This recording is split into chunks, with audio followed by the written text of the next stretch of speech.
میں تمہارے کنبے کو اپنے کنبے کے ہمراہ رکھوں گا، جو شام کو میرے بیٹے کھائیں گے وہی تمہارے کھائیں گے، جیسا لباس میرے بچوں کا ہوگا ایسا ہی تمہارے بچوں کا ہوگا، اور جتنا تمہارا قرض ہے وہ میں ادا کر دوں گا، تم جاؤ اور کسی نہ کسی طرح یہ کام پورا کر کے آؤ، کیونکہ جب تک یہ ہدف ہمیں حاصل نہیں ہوتا ہم کسی طرح بھی دنیا میں سر اٹھانے کے قابل نہیں ہیں۔ یہ دونوں بالکل تنہا ہیں، کوئی تیسرا آدمی ساتھ نہیں ہے۔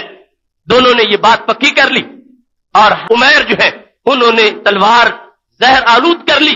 تاکہ کسی نہ کسی طرح اگر معمولی سا حملہ بھی ہو جائے تو زخم کی وجہ سے نہیں تو زہر کی وجہ سے ہی میرا ہدف مکمل ہو جائے۔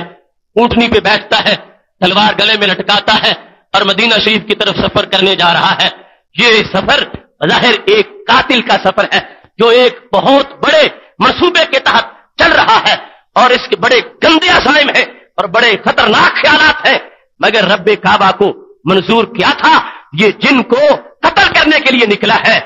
ان کی محبت نے بالآخر اس کو اپنی الفت کا اسیر بنا لیا ہے۔ جس وقت یہ مدینہ شریف میں پہنچا صبح کی نماز کا وقت تھا، اس نے اونٹنی جا کر مسجد نبوی شریف کے سامنے بٹھائی۔ حضرت عمر رضی اللہ تعالیٰ عنہ نے سب سے پہلے اس کو دیکھا، کہنے لگے ھذا عدو اللہ عمیر، لوگوں یہ خدا کا دشمن عمیر آ گیا ہے، یہ شر سے آیا ہے خیر سے نہیں آیا۔ حضرت عمر رضی اللہ تعالیٰ عنہ نے اس کو وہ گردن میں جو اس نے رسی ڈالی ہوئی تھی تلوار کے ساتھ اس رسی سے پکڑ کے کھینچ لیا اور کھینچ کے اس کو رسول پاک صلی اللہ علیہ وسلم کے سامنے لے آیا۔ فرمایا حضرت عمر رضی اللہ تعالیٰ نے سامنے پیش کر دیا کہ یہ وہ پرانا شرارتی، بدر میں بھی اس کی شرارتیں شامل تھیں اور کتنی اس نے اذیتیں دی ہیں، اور آج ہمارے پاس یہ پہنچا ہے تلوار لٹکائے ہوئے آ گیا ہے، یہ خیر کے ارادے سے نہیں آیا شر کے ارادے سے آیا ہے۔ رسول اکرم صلی اللہ علیہ وسلم نے جب یہ دیکھا کہ حضرت عمر رضی اللہ تعالیٰ عنہ اس کو رسی سے پکڑ کے کھینچ رہے ہیں، فرمایا عمر اب اس کو رسی سے نہ پکڑو، اس کو چھوڑ دو، اس کو میرے سامنے بٹھاؤ، میں اس سے بات کرتا ہوں۔ عمیر کو نبی علیہ الصلوۃ والسلام نے اپنے سامنے بٹھا لیا۔ فرمایا عمیر بتاؤ کیوں آئے ہو؟ تو کہنے لگے میرا بیٹا آپ کے پاس قیدی ہے، فی فک اسیر، میں اس کو چھڑانے آیا ہوں، تو میں جو کچھ مانگتے ہو دیتا ہوں، میرے بیٹے کو چھوڑ دو۔ تو نبی علیہ الصلوۃ والسلام نے فرمایا ما بال السیف فی عنقک، اگر بیٹا چھڑانے آئے تھے تو یہ گردن میں تلوار کیوں ڈال رکھی ہے؟ تو اس نے جواب دیا قبح اللہ من سیف هل اغنت شیئا، اللہ برا کرے ان تلواروں کا، کیا کوئی انہوں نے کبھی مسئلہ حل بھی کیا ہے؟ یہ تلواریں خائب و خاسر ہو جائیں، یعنی اس نے تلواروں کو بد دعائیں دینا شروع کر دی، اور یہ ظاہر کر رہا تھا کہ میں مجبوراً یہ پہن کے آ گیا ہوں، اب مجھے تلواریں چلانے کا شوق نہیں رہا، اس سے پہلے ہمارا بڑا نقصان ہو گیا ہے۔ نبی اکرم نور مجسم شفیع معظم صلی اللہ علیہ وسلم نے فرمایا عمیر تم سچ نہیں بول رہے۔ عمیر بار بار کہتے نہیں میں تو اس لیے آیا ہوں، میرا بیٹا یہاں پر قیدی ہے، اس کو چھڑانے آیا ہوں، اور تلوار ویسے میں گلے میں ڈال کے آ گیا ہوں۔ رسول اکرم نور مجسم شفیع معظم صلی اللہ علیہ وسلم نے فرمایا سنو، اگر تم نہیں بتاتے تو میں بتاتا ہوں کہ تم مدینہ شریف کیا کرنے آئے ہو۔ عمیر کہتے ہیں کہ نبی علیہ الصلوۃ والسلام نے مجھے یہ فرمایا بل قعدت انت وصفوان فی الحتیم، تم اور صفوان دونوں کعبہ شریف کے پاس بیٹھے ہوئے تھے، اور کعبہ شریف کے پاس بیٹھ کے ذکرتم اصحاب القلیب، تم نے بدر کے کنویں والے ان کافروں کا تذکرہ کیا جن کو بدر کے دن قتل کیا گیا تھا، اور پھر ان کی لاشیں اٹھا کے اس کنویں میں پھینک دی گئی تھیں، تم نے ان کا ذکر کیا، ان میں سے ہر ایک کا نام لیا، اور پھر تم نے یہ کہا کہ ہم سب کچھ لٹا کے وہاں بدر میں واپس آئے ہیں، اور یہ مقصد پورا تب ہوتا ہے کہ حضرت محمد صلی اللہ علیہ وسلم کو شہید کیا جائے۔ اے عمیر تم نے اور صفوان نے میری شہادت کا منصوبہ بنایا تھا، حتیم میں بیٹھ کر تم یہ باتیں کر رہے تھے، اور تم نے یہ بات بھی کہی تھی کہ مجھ پر بڑا قرض ہے اور میرے بچوں کا خرچہ کون اٹھائے گا۔ اے عمیر تم نے سفر تب شروع کیا تھا جب صفوان نے تمہاری ساری شرطوں کو منظور کر لیا تھا۔ عمیر کہنے لگے کہ جب میں نے یہ صفوان سے باتیں کی تھی کوئی تیسرا آدمی وہاں موجود نہیں تھا، یعنی کفار مکہ میں سے قریش میں سے بھی کوئی وہاں موجود نہیں تھا، صرف ہم دو کا یہ معاہدہ تھا اور ہم دو کی یہ بات تھی۔ تو کہنے لگے جب انہیں یہاں بیٹھے ہوئے ہماری مکہ شریف کی گفتگو کا پتہ ہے اور ہر جزی کو جانتے ہیں، کہنے لگے اشہد انک رسول اللہ صلی اللہ علیہ وسلم، میں گواہی دیتا ہوں کہ تم اللہ تعالیٰ کے سچے رسول ہو۔ حضرت عمر رضی اللہ تعالیٰ عنہ پاس بیٹھے ہیں۔ عمیر جس وقت نبی اکرم نور مجسم شفیع معظم صلی اللہ علیہ وسلم کے علم غیب کی روشنی میں ان کا یقین استوار ہو گیا کہ جو یہاں بیٹھے ہوئے مکہ شریف کے ہمارے حالات جانتے ہیں اور سچ بتاتے ہیں، ان پر اللہ کا اتنا فضل ہے، یہ جہاں بیٹھے ہوئے اگر وہاں کی خبریں سچی دیتے ہیں تو پھر زمین پہ بیٹھے ہوئے آسمان کی خبریں بھی سچی دیتے ہیں۔ لہذا وہ عمیر جو خون کا پیاسا تھا، جس نے اپنی تلوار کو زہر میں بجھایا ہوا تھا، رسول اکرم نور مجسم شفیع معظم صلی اللہ علیہ وسلم کو شہید کرنے کی نیت سے نکلا تھا، اس بنیاد پر اس نے کلمہ پڑھا۔ وہ جو کٹر مشرک تھا اور باقی جو مشرکین رہ گئے تھے ان میں ایک سردار کی حیثیت سے تھا، دل اس کا کس نے حسد اور بغض سے بھرا ہوا تھا۔ اگر کس بات نے اس کو اسلام قبول کرنے پر مجبور کیا وہ یہ محبوب علیہ الصلوۃ والسلام کے علم غیب کی صفت ہے کہ جس کو دیکھ کر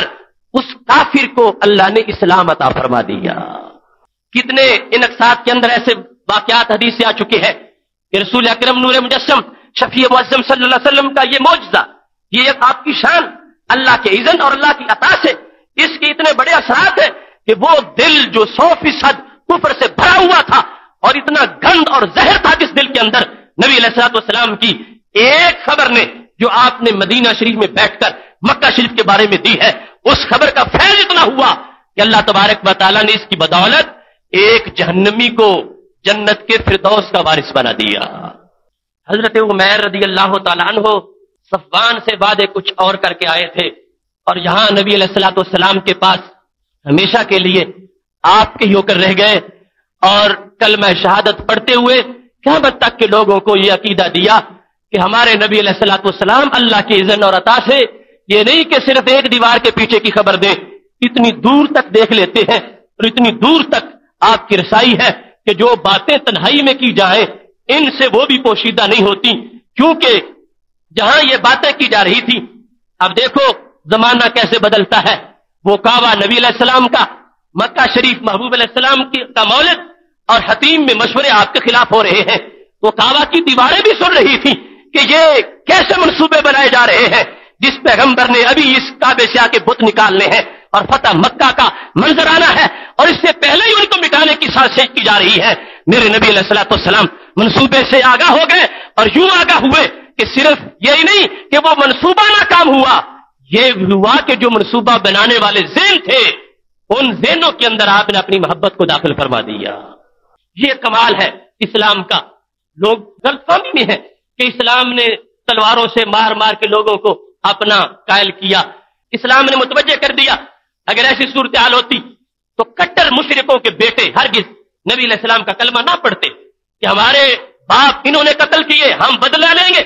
اگر ابو جہل کا بیٹا نبی علیہ السلام کی غلامی میں آتا ہے تو ماننا پڑے گا کہ یہ محبوب علیہ الصلوۃ والسلام کی محبت کی چمک ہے کہ اس نے یہ نہیں دیکھا کہ میرا باپ کون ہے، یہ دیکھا ہے کہ حقانیت کا نور کہاں سے آ رہا ہے۔ وہ عتبہ بن شیبہ کہ جو اس مقام پر عتبہ بن ربیعہ جو کہ بدر میں مر گیا تھا، اس کا بیٹا ابو ہاشم، صحابہ کہتے ہیں وہ ہم میں رجل صالح ہے، اتنا نیک بندہ ہے اور نبی علیہ الصلوۃ والسلام کے ساتھ اتنا اس کا مزاج ملا ہوا ہے کہ جب اور کسی کو مسئلہ پوچھنے کی جسارت نہیں ہوتی، عتبہ کا بیٹا اس وقت بھی مسئلہ جا کے پوچھ لیتا ہے۔ باپ اس کا بدر کے کنویں میں پڑا تھا لیکن اللہ تبارک و تعالیٰ نے بیٹے کو نبی علیہ السلام کی صحبت کا شرف عطا فرما دیا۔ محترم سامعین حضرات، اب اس مقام پر بخاری شریف کی ایک حدیث مزید عرض کرتے ہوئے گفتگو کو ختم کرتا ہوں کہ نبی علیہ الصلوۃ والسلام اس وقت تبوک میں پہنچے۔ تبوک جانے سے پہلے جب تبوک کے قریب پہنچ گئے تھے فرمایا ستحب اللیلہ ریح شدید، کہ آج رات تیز آندھی آئے گی، کیونکہ ہمہ جہت اخبار ہے، نبی علیہ الصلوۃ والسلام نے یہ خبر دے دی اور یہ ان ظاہری اسباب کی وجہ سے نہیں جس طرح کے محکمہ موسمیات والے دیتے ہیں۔ آپ نے نگاہ نبوت سے دیکھا، فرمایا آج رات تیز آندھی آئے گی اور کوئی شخص بھی اس میں اٹھ کے کھڑا نہ ہو اور اپنے جانوروں کی ٹانگیں باندھ دو۔ صحابہ کہتے ہیں کہ جس وقت رات آئی اتنی تیز آندھی تھی کہ ایک شخص غلطی سے جب اٹھا تو اس کو جبل طے پر آندھی نے اٹھا کے گرا دیا اور نبی علیہ الصلوۃ والسلام کی بتائی وہ خبر کہ جس میں آپ نے واضح فرمایا تھا کہ آج رات آندھی آئے گی. ہم تبوک والوں نے یہ خبر بھی اپنی آنکھوں کے سامنے سچی ثابت دیکھی کہ محبوب علیہ الصلوۃ والسلام کا کسی بڑے واقعہ کے بارے میں خبر دینا یا امور غیب کے بارے میں خبر دینا وہ تو بڑے ہی عظیم مرتبے کی بات ہے. یہ معمولی اخبارات جو ہیں ان کے لحاظ سے بھی محبوب علیہ الصلوۃ والسلام کی زبان سے جو لفظ نکل جاتا ہے اللہ تبارک و تعالیٰ اس کو بھی پورا فرما دیتا ہے.